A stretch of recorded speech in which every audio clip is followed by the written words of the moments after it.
Svoboda je naporno in vsakodnevno pogajanje s tujim, ki nas obdaja in ki biva v nas.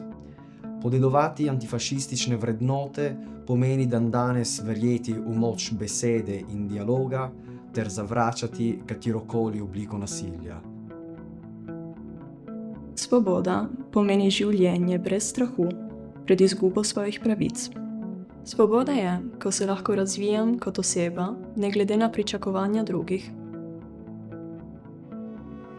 Antifašizem pomeni zavzemanje za enakopravnost vseh ljudi, ne glede na njihov izvor, vero ali prepričanje. Oba temeljita na prizadevanju za mir in stabilnost v družbi.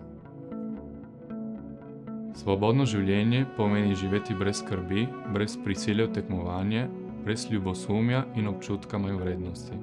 Brez potrebe, da moraš biti pameten, priden ali da moraš karkoli dokazati sebi ali drugim.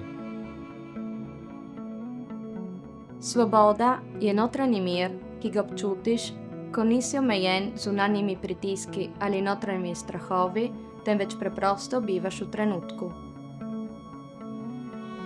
Svoboda je politično delovanje brez omejitvah.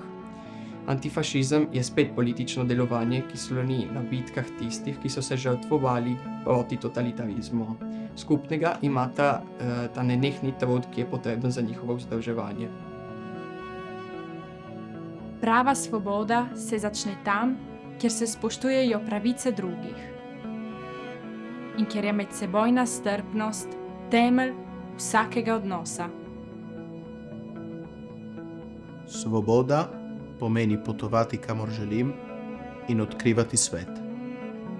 Svoboda pomeni biti v miru sam s seboj in z okolico.